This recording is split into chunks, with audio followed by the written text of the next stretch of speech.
America ने मोदी को 157 कलाकृतियां लौटाई हैं। यह कलाकृतियां कई शताब्दी पुरानी हैं, जिन्हें तस्करी कर अमेरिका ले जाया गया था। संयुक्त राष्ट्र महासभा में शनिवार को प्रधानमंत्री नरेंद्र मोदी ने भाषण दिया। इस इवेंट के लिए पीएम मोदी अमेरिका के वॉशिंगटन डीसी से न्यूयॉर्क पहुंचे थे। पीएम ने नाम लिए बिना पाकिस्तान पर निशाना साधा। उन्होंने कहा, आतंकवाद को टूल की तरह इस्तेमाल करने वाले देशों पर भी भारी पड़ सकता है। हमें सतर्क रहना होगा कि अफगानिस्तान का इस्तेमाल कोई देश अपने हितों के लिए ना करे। पीएम मोदी ने चाणक्य को कोट करके यूएन पर निशाना साधा। उन्होंने कहा कि चाणक्य ने सदियों पहले कहा था, जब सही समय पर सही काम नहीं किया जाता तो समय ही काम की सफलता को नाकाम कर देता है। केंद्र सरकार ने पश्चिम बंगाल की मुख्यमंत्री ममता बनर्जी को इटली जाने की इजाजत देने से इनकार कर दिया है। सीएम ममता इस साल अक्टूबर में वेटिकन में होने वाले विश्व शांति सम्मेलन में भाग लेने वाली थी। यह कार्यक्रम मदर टेरेसा पर केंद्रित होगा। रिपोर्ट्स की माने तो पॉलिटिकल एंगल को ध्यान में रखते हुए ममता को इटली जाने की मंजूरी नहीं दी गई। दरअसल यह इवेंट जिस लेवल का है, उससे लिए एक राज्य के मुख्यमंत्री की भागीदारी को सही नहीं समझा गया। टीएमसी प्रवक्ता देवांशु भट्टाचार्य देव ने ममता बनर्जी को इजाजत नहीं दिए जाने पर कड़ी प्रतिक्रिया की। उन्होंने ट्वीट करके कहा, केंद्र सरकार ने दीदी की रोड यात्रा की इजाजत नहीं दी। अपने अंतर्राष्ट्रीय संबंधों और भारत के हितों को ध्यान में रखते हुए इस फैसले को स्वीकार कर लिया था।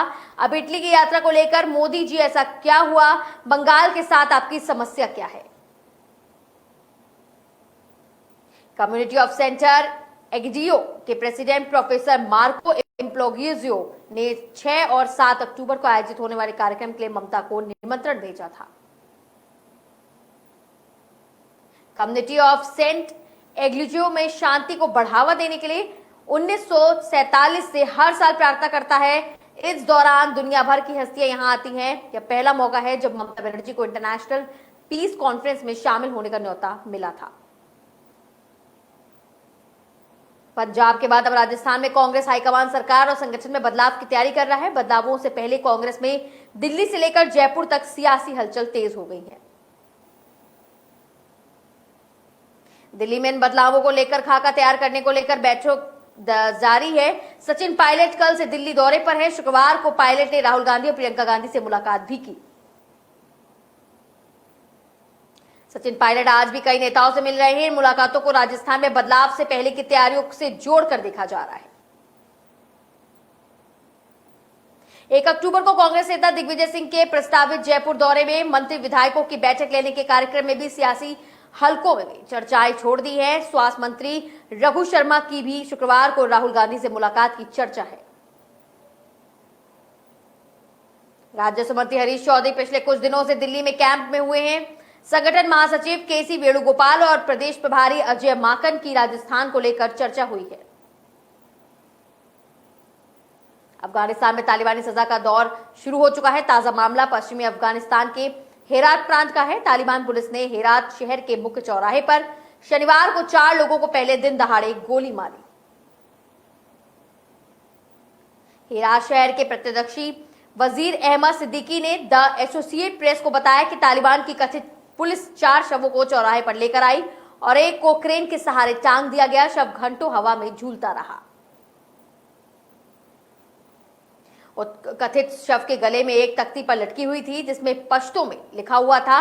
बाकी के 3 शवों को तालिब शहर के अन्य चौराहों पर ले गए। वे कह रहे थे कि इन्हें भी यही सजा दी जाएगी। तालिबान का कहना है कि लोगों के जहन में गलत काम के लिए डर और खौफ पैदा करने के लिए ऐसी सजा जरूरी है। तालिबान ऐसी सजाएं आगे भी जारी रखेगा ताकि गलत काम करने से पहले लोग 1000 बार सोचें। वजीर ने आगे बताया, गलत काम के लिए सजा देनी चाहिए, लेकिन इस तरह का मानवीय तरीका इंसानियत के लिए सही नहीं है। वहीं सिद्दीकी का कहना है कि अफगानिस्तान में एक बार फिर से वही 90 का दशक लौट आया है जब लोग तालिबान के डर से कांपते थे। सिद्दीकी ने बताया कि तालिबानी 4 शवों को जानवरों की तरह एक पिकअप में डालकर चौराहे पर लाए थे। कुछ ही देर में यहां हजारों लोग इकट्ठा हो गए। इसके बाद एक तालिबानी ने माइक से लोगों को बताया कि 4 किडनैपिंग में शामिल थे। हालांकि तालिबान ने यह साफ नहीं किया है कि चारों को एनकाउंटर में मारा गया है या फिर गिरफ्तार करने के बाद शूट किया गया है। इन्हें किस जगह पर मारा गया है इस बात की भी कोई जानकारी सामने नहीं आई। प्रतापगढ़ में भाजपा सांसद को कांग्रेस कार्यकर्ताओं ने लात घूंसों से पीट दिया। रविवार दोपहर को भाजपा सांसद संगत लाल गुप्ता रामपुर विधानसभा के संगीतपुर ब्लॉक में जन आरोग्य मेले में आए थे। सांसद जब समर्थकों के साथ वहां पहुंचे तो कांग्रेस कार्यकर्ताओं के साथ किसी बात पर उनकी झड़प हो गई। मामला अचानक से बढ़ गया।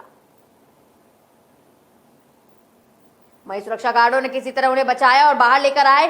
वह लंगड़ाते हुए कार तक गए, तभी उनके साथी को कांग्रेस ने पकड़ लिया। फिर 20 सड़क उसकी भी पिटाई की। बाद में पुलिस फोर्स ने सभी को खदेड़ा। भाजपा सांसद संगत राम गुप्ता ने बताया कि सांगीपुर ब्लॉक में कार्यक्रम था। मैं मैच पर जा रहा था। पहले से ही प्लानिंग कर बैठे 50 से 60 बैठे हुए लोग। वहां पर इंस्पेक्टर सांगीपुर के साथ मारपीट भी की जा रही है। अगस्त 2021 में भाजपा सांसद संगमलाल गुप्ता से 5 करोड़ की फिरौती भी मांगी गई थी। फिरौती की रकम ना देने पर उन्हें बम से मारने की गई थी, जिसकी रिपोर्ट भी उन्होंने दिल्ली के नॉर्थ एवेन्यू थाने में दर्ज करवाई थी। संगमलाल गुप्ता प्रतापगढ़ के रहने वाले हैं। 8वीं तक पढ़ाई की है। कम उम्र में घर परिवार संभाला है और फिर मुंबई चले आए। यहां उन्होंने कई जगह पर काम किया। 2017 में भाजपा के टिकट से सदर के विधायक बने। प्रधानमंत्री नरेंद्र मोदी अमेरिका की 4 दिन की यात्रा पूरी कर शनिवार देर शाम John F Kennedy international airport पर दिल्ली के लिए रवाना हुए। बाइडेन ने मोदी को 157 कलाकृतियों और पूरा विशेष सौंपे। ये दूसरी को लेकर 18वीं सदी तक पुराने हैं और इन कलाकृतियों की वापसी पर प्रधानमंत्री नरेंद्र मोदी ने खुशी जाहिर करते हुए राष्ट्रपति बाइडेन का शुक्रिया अदा किया। इनको सुरक्षित और संरक्षित रखने के लिए अपने सांस्कृतिक विरासत की सुरक्षा है। वहीं भारत और अमेरिका सांस्कृतिक विरासतों की चोरी, अवैध व्यापार और तस्करी से निपटने के अपने प्रयासों को आगे और मजबूत करने के लिए प्रतिबद्ध है। लगभग 71 प्राचीन कलाकृतियां सांस्कृतिक हैं। वहीं शेष छोटी मूर्तियां जिनका संबंध हिंदू, बौद्ध और जैन धर्म से है। यह सभी धातु, पत्थर और टेराकोट से बनी हुई हैं। कांस्य की वस्तुओं में लक्ष्मी नारायण, बुद्ध, विष्णु, शिव पार्वती और 24 जैन तीर्थयात्रियों की भंगिमाएं भी शामिल हैं। पंजाब की नवनियुक्ति चन्नी सरकार का आज दोपहर बाद कैबिनेट विस्तार होने जा रहा है। इसमें कुछ नए चेहरे मंत्री बनने जा रहे हैं। इसके साथ ही विरोधियों ने इन्हें घेरने की भी शुरुआत कर दी है। विधानसभा क्षेत्र गिदड़वाहा से विधायक अमरिंदर सिंह, राजा वंडित, खन्ना से गुजरीकल कोटली के कैबिनेट में अकाली दल सवाल उठ रहा है। शिद्दत नेताओं का कहना है कि दोनों पर गंभीर आरोप लगे हुए हैं। उन्हें कैबिनेट में लेकर कांग्रेस इनका पक्ष लेते हुए दिख रही है। यूथ अकाली दल के राष्ट्रीय अध्यक्ष परमबंस सिंह बंटी रोमाणा और अमृतसर साहिब से विधायक कंवरजीत सिंह रोजी बरकंदी का कहना है कि अमरिंदर सिंह, राजा वंडित पर फरीदकोट के एक व्यापारी ने आरोप लगाकर खुशी कर ली थी। इससे पहले उसने अपने बच्चों को गोली भी मार दी थी। अमरिंदर वंडित के साले पर भी आपराधिक मामले दर्ज हैं और उसकी सुनवाई शपथ समारोह के कुछ दिन बाद ही है। इसी तरह गुरु कीरत के कोटली के खिलाफ 1994 में फांसी से आई एक सैलानी से दुष्कर्म करने का आरोप लगा है। बंटी रोमाणा व रोजी बरकंदी ने आरोप लगाया है कि चरणजीत सिंह चन्नी की अगुवाई वाली नई पंजाब सरकार में दागी विधायकों को मंत्री बनाकर उन्हें उत्साहित किया जा रहा है। यह लग रहा है कि जब विधायकों पर संगीन आरोप है तो उनके बुरे कार्यों को नजरअंदाज करके उन्हें बढ़ावा दिया जा रहा है। पीएम नरेंद्र मोदी ने शनिवार रात वीडियो कॉन्फ्रेंसिंग के जरिए ग्लोबल सिटीजन लाइव इवेंट को संबोधित किया। यह इवेंट 120 देशों में ब्रॉडकास्ट किया गया है। मोदी ने कहा कि पिछले 2 सालों से दुनिया महामारी के खिलाफ लड़ाई लड़ रही है। पीएम मोदी ने आगे कहा, भारत अकेला G20 देश है जिसने जलवायु परिवर्तन को लेकर किए गए पेरिस समझौते का पालन किया। हमें इस बात पर गर्व है कि भारत दुनिया का इंटरनेशनल सोलर अलायंस के बैनर तले लेकर आया है। भारत में डेवलपमेंट होने पर मानवता का विकास अपने आप हो जाता है। जलवायु परिवर्तन आज विश्व के सामने बड़ी चुनौती बनकर खड़ा है। दुनिया को इस बात को स्वीकार करना चाहिए कि जलवायु परिवर्तन का असर सबसे पहले हम पर ही होगा। क्लाइमेट चेंज तरीका है हमें अपनी लाइफ स्टाइल को प्रकृति के हिसाब कोरोना महामारी के बाद अब तक भारत में 800 मिलियन लोगों को राशन उपलब्ध कराया जा चुका है। भारत में एक और बड़ी योजना आकार ले रही है। भारत के हर घर में जल्द पीने के लिए साफ पानी का कनेक्शन होगा। भारत सरकार आने वाली पीढ़ी के लिए करीब $1 ट्रिलियन खर्च करने जा रही है। मोदी ने आगे कहा, हमने सामूहिक भावना की झलक तब देखी जब डॉक्टरों, चिकित्सक कर्मचारियों ने महामारी से लड़ने में सर्वश्रेष्ठ प्रदर्शन किया। नए टीके बनाने वाली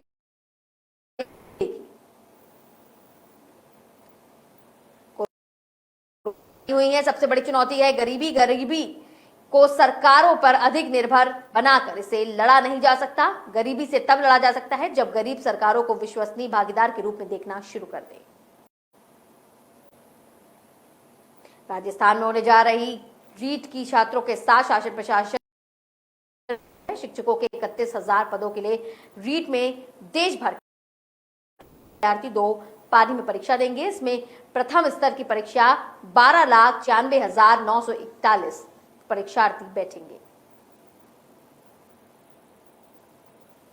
द्वितीय स्तर की परीक्षा में 12,96,539 परीक्षार्थियों के बैठने की संभावना है। इसके लिए प्रदेश भर में 3,953 परीक्षा केंद्र बने हैं। इस दौरान छात्रों के खाने से लेकर आने जाने तक की फ्री व्यवस्था की गई है। जयपुर में रीट शुरू होने के कुछ घंटे पहले अभ्यर्थियों का जमावड़ा लगना शुरू हो गया। शहर के नारायण विहार चौराहे पर बनाए गए अस्थायी बस अड्डे पर बड़ी संख्या में दूसरे जिले के अभ्यर्थी निःशुल्क बसों में सफर कर जयपुर पहुंच रहे हैं। इस दौरान रोडवेज प्रशासन के साथ पुलिस और जिला प्रशासन के अधिकारी भी चप्पे चप्पे पर अभ्यर्थियों की मॉनिटरिंग कर रहे हैं ताकि रीट की वजह से आम आदमी को परेशानी का सामना न करना पड़े। रीट से पहले जयपुर के सिंधी कैंप बस अड्डे को अस्थायी तौर पर यात्रियों के लिए बंद कर दिया गया है। फिलहाल सिंधी कैंप से सिर्फ वोल्वो बसों का संचालन किया जा रहा है, जिसके चलते चुनिंदा यात्री ही सिंधी कैंपस पहुंच रहे हैं। इसके साथ ही रेलवे प्रशासन द्वारा रीट अभ्यर्थियों के लिए विशेष ट्रेनें संचालित की जा रही, जिसके चलते फिलहाल रेलवे स्टेशन पर भी अभ्यर्थियों की भीड़ नजर आ रही है। इंदौर में पेट्रोल डीजल की चोरी करने वाला क्लीनर साल भर में टैंकर मालिक बन गया। चोरी करने का तरीका भी ऐसा है कि कोई पकड़ नहीं सकता। टैंकर के अंदर 200 लीटर का चोर कंपार्टमेंट बनवा रखा था। खुड़ैल थाना क्षेत्र में पुलिस ने ऐसे पेट्रोल डीजल चोर गिरोह का पकड़ करा है, जहां पे पुलिस के खुफिया तंत्र इस गिरोह की पर्दाफाश कर रहे हैं। सीएसपी अजय वाजपेयी के अनुसार मुखबिर की सूचना पर पेट्रोल डीजल के गोरख धंधे को तो पकड़ लिया गया है। इस मामले में लगातार पेट्रोल पंप संचालक से संपर्क किया जा रहा है, लेकिन वह मामले की शिकायत तो दूर, थाना आना भी मुनासिब नहीं समझ रहा है। पुलिस इस मामले में पेट्रोल पंप चालकों की भी मिलीभगत मान रही है। पुलिस के अनुसार पकड़ा गया संचालक पिंटू पुत्र जुगल सिंह राठौर ने पूछताछ में बताया कि 4 साल पहले इन टैंकरों पर क्लीनर की नौकरी करता था, लेकिन धीरे धीरे उसे चोरी करने का शातिर तरीका मिल गया। उसने पेट्रोल डीजल चोरी करना सीख लिया। 1 साल पहले वह एक टैंकर का मालिक बन बैठा और उसने फिर पेट्रोल डीजल की डिलीवरी देना शुरू कर दिया, लेकिन पुलिस मान रही है कि शहर में और भी टैंकर हो सकते हैं। सीबीआई ने एम्स भोपाल के डिप्टी डायरेक्टर धीरेन प्रताप सिंह को 1 लाख रुपए की रिश्वत लेते हुए पकड़ा है। धीरेन ने 40 लाख रुपए का बिल पास करने के लिए फार्मासिस्ट से 2 लाख रुपए मांगे थे। इसके बाद 1 लाख रुपए में सौदा तय हो गया। शनिवार को टीम ने उसे रंगे हाथ दबोच लिया। टीम ने ऑफिस सील कर दिया है। जांच एजेंसी ने डिप्टी डायरेक्टर के घर से 7 लाख रुपए नकदी व 80 लाख रुपए के म्यूचुअल फंड में निवेश के दस्तावेज बरामद किए हैं। धीरेन के पिता पुलिस विभाग में पदस्थ है। सीबीआई एसपी पी के पांडे ने बताया कि फार्मासिस्ट ने सीबीआई से शिकायत की थी। उसने बताया था कि 40 लाख रुपए का बिल पास करने के लिए deputy director Dhiren Pratap Singh 5% commission की मांग कर रहे हैं। शिकायत की जांच के बाद सीबीआई ने अपने स्तर पर जांच की, जो सही पाई गई। शनिवार को शाहपुरा थाना क्षेत्र विष्णु रेस्टोरेंट के पास सीबीआई ने धीरेन प्रताप सिंह को ट्रैप कर लिया। जानकारी के मुताबिक डिप्टी डायरेक्टर ने फार्मासिस्ट को रिश्वत की रकम लेने के लिए शाहपुरा इलाके के एक रेस्टोरेंट के पास बुलाया। फार्मासिस्ट ने जैसे ही 1 लाख रुपए दिए, तभी सीबीआई ने डिप्टी डायरेक्टर को दबोच लिया। डायरेक्टर भी अपने स्तर पर डिप्टी डायरेक्टर जांच एजेंसी जांच की जा रही है। सीबीआई उनके घर की भी तलाशी ले रही है। कार्रवाई के बाद सीबीआई डिप्टी डायरेक्टर को लेकर एम्स पहुंची। यहां धीरेन्द्र प्रताप के दफ्तर में रखे दस्तावेजों की छानबीन की गई। सूत्रों दस्तावेजों को जांच के दायरे में लिया है। खंडपीठ मेहरभोज शनिवार रात शिला पाटिक का गुर्जर समाज के लोगों ने विरोध किया। मौके पर additional SP Hitika Wasal, SSP Satyendra Singh Tomar, SSP Rajesh Dandotiya, CSP Nagendra Singh Sikarwar और थाना प्रभारी झांसी रोड ऑफिस मिर्जा बेग सहित कंपुत थाना प्रभारी राम नरेश यादव मौके पर पहुंचे। एमपी हाईकोर्ट कमिश्नर की अध्यक्षता में कमेटी गठित करने का आदेश दिया है। मेहरभोज की वीरता और उनके कार्यों से प्रेरणा लेने के लिए मूर्ति को खुले रखे में यह भी कहा गया है कि दोनों समाज के लोगों से संयम बरतने की उम्मीद की जाती है। ग्वालियर के समाजसेवी राहुल साहू ने हाईकोर्ट में जनहित याचिका दायर की थी। उनकी ओर से कोर्ट में तर्क किया गया कि सम्राट मेहरभोज की प्रतिमा को लेकर दो समाजों में विवाद चल रहा है। प्रशासन की ओर से पैरवी करते हुए अतिरिक्त मध्यवस्थता ने तर्क दिया है कि नगर निगम ने प्रतिमा लगाने का जो प्रस्ताव पास किया था उसमें सम्राट मेहरभोज ही लिखा हुआ था। इस विवाद को खत्म करने के लिए 4 सदस्यीय कमेटी बना दी गई है। कमेटी की रिपोर्ट के आधार पर आगे की कार्रवाई की जाएगी। क्षत्रिय समाज की ओर से अधिवक्ता सुरेश अग्रवाल ने तर्क दिया है कि सम्राट मेहरभोज ही लिखा जाना चाहिए। इस नाम पर कोई आपत्ति नहीं है। छत्तीसगढ़ में ढाई साल के मुख्यमंत्री के करार पर चल रही खींचातान के बीच मुख्यमंत्री भूपेश बघेल ने एक संवाद हवा में उछाल दिया है। उन्होंने आज एक सार्वजनिक समारोह में कहा कि कक्का भी जिंदा है। भूपेश बघेल ने शनिवार को राजधानी के पंडित दीनदयाल उपाध्याय ऑडिटोरियम पहुंचे थे। यहां पे फार्मासिस्ट दिवस पर कार्यक्रम का आयोजन किया गया। मुख्यमंत्री के 3-4 पंक्तियों में बैठे लोग भूपेश कक्का की मुख्यमंत्री भूपेश बघेल ने अपने आधिकारिक सोशल मीडिया अकाउंट पर भी इसको साझा किया है। कहा जा रहा है कि कांग्रेस की मौजूदा राजनीतिक स्थितियों में यह संवाद समर्थकों को संदेश देने की कोशिश है। प्रक्रिया चल रही है। उन्होंने कहा कि पंजाब में भी मुख्यमंत्री अचानक नहीं बदला और बड़ा निर्णय था। इससे साफ हो गया है कि हाईकमान जो भी फैसला लेता है वह कार्य रूप में आता है। बस्तर संभाग के नारायणपुर जिले में ग्रामीणों ने नक्सलवादियों के खिलाफ मोर्चा खोल दिया है। छोटे डोंगर थाना क्षेत्र के मंडोनार गांव के सभी ग्रामीण नक्सलियों के खिलाफ रिपोर्ट लिखवाने थाना पहुंचे हैं। पहला मामला है जहां नक्सलियों के खिलाफ ग्रामीणों ने कहा कि गांव में सड़क था। इस घटना के बाद से बड़ोदार गांव मीटर की दूरी से तय कर रहे थे। छोटे डोंगर थाना पहुंचे। थाने पहुंचे ग्रामीणों ने कहा कि हम गांव में सड़क और पुल चाहते हैं लेकिन नक्सली बनने नहीं दे रहे हैं। बिना सड़क के कई तरह की परेशानियों का सामना करना पड़ रहा है। गांव तक एम्बुलेंस नहीं पहुंचती है। ग्रामीणों का कहना है कि केवल खेती किसानी से जिंदगी नहीं चलती है। हम मजदूरी में करके कुछ भी पैसा कमाना चाहते हैं। नक्सली यदि निर्माण बंद करवा देंगे तो हमें मजदूरी मिलेगी। मरोनार में प्रधानमंत्री ग्रामीण सड़क योजना के तहत सड़क व पुल निर्माण का काम चल रहा था। गुरुवार की देर शाम नक्सलियों के आमदई एरिया कमेटी के दर्जनों मुआवजाओं ने सबसे पहले उन्होंने निर्माण कार्य बंद करवाया, फिर सारे मजदूरों को बंधक बनाकर उनकी पिटाई की। ट्रैक्टर व जेसीबी सहित अन्य वाहनों को आग के हवाले कर दिया गया। निर्माण कार्य करवा रहे एक मुंशी का छत्तीसगढ़ के बलरामपुर में शनिवार सुबह तेज रफ्तार ऑटो अनियंत्रित होकर 20 फीट गहरे कुएं में जा गिरी। हादसे में जबकि 4 लोगों को चोटें आई हैं। उन्हें स्थानीय अस्पताल में ले जाया गया जहां प्राथमिक उपचार के बाद उन्हें छुट्टी दे दी गई। जानकारी के मुताबिक ऑटो चालक रामचंद्रपुर से सवारी लेकर सुबह 9:30 बजे रामानगंज बाजार जा रहा था। ऑटो में 6 लोग सवार थे। अभी ग्राम पंचायत कालिकापुर के पास पहुंचे कि नियंत्रित हो गया और सड़क किनारे बने कुएं।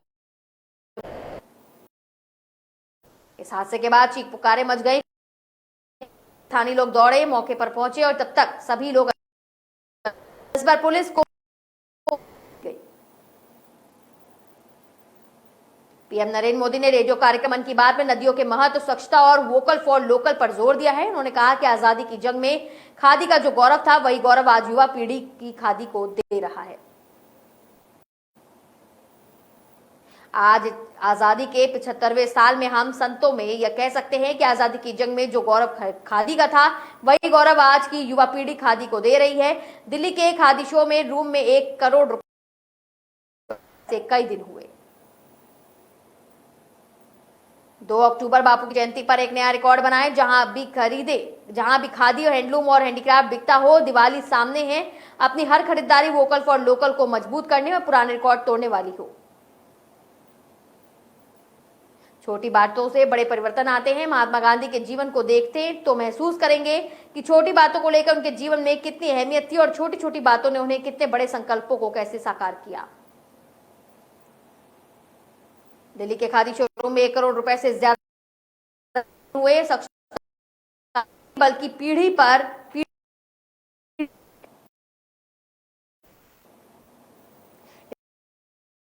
आंदोलन स्वभाव बनता है। ये एक सरकार है जो दूसरी सरकार का विषय नहीं है।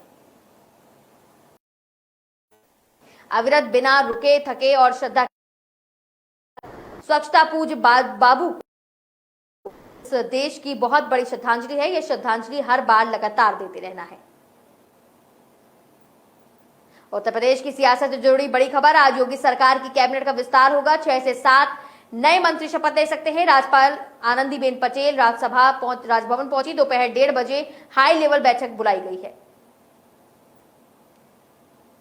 विधानसभा चुनाव में ये 6 माह से कम शेष बचे हैं। ऐसे में राजनीतिक समीकरण साधने के लिए भाजपा यह प्रयोग कर रही है, जिन विधायकों का नाम मंत्री पद के लिए आगे चल रहा है। 19 मार्च 2017 को सरकार उत्तर प्रदेश की योगी सरकार इस दौरान मंत्रिमंडल में चलते इन 3 मंत्रियों का निधन हो चुका। यूपी में कैबिनेट मंत्रियों की अधिकतम संख्या 60 तक हो सकती है। पहले मंत्रिमंडल विस्तार में 6 स्वतंत्र प्रभार मंत्रियों दिलाई गई थी। इनमें से 3 नए चेहरे भी थे। पीएम नरेंद्र मोदी 4 दिन लौट आए हैं। पीएम नरेंद्र मोदी का विमान दिल्ली के पालम एयरपोर्ट पर लैंड हुआ। बीजेपी प्रधानमंत्री के स्वागत में नाचते गाते और नारे लगाते हुए नजर आए। देश के अलग अलग राज्यों से लोग पारंपरिक परिधान और वाद्य यंत्रों के साथ एयरपोर्ट पर प्रधानमंत्री के स्वागत के लिए पहुंचे। पीएम का पहला दौरा रिश्तों को नई शुरुआत लेकर संयुक्त राष्ट्र महासभा को संबोधित, उपराष्ट्रपति से मुलाकात भी की। पीएम नरेंद्र मोदी के एयरपोर्ट पहुंचने पर बीजेपी अध्यक्ष जेपी नड्डा ने कहा कि एक ग्लोबल लीडर के तौर पर प्रधानमंत्री नरेंद्र मोदी ने जो काम किया है, उसके लिए अपनी ओर से दुनिया भर में उनके लिए जो प्रशंसक है, उनकी ओर से हार्दिक अभिनंदन करता हूं। तो फिलहाल इस बुलेटिन में मेरे साथ सिर्फ इतना ही, लेकिन आगे की तमाम जानकारियों के लिए आप देखते रहिए के न्यूज नेशनल। नमस्कार।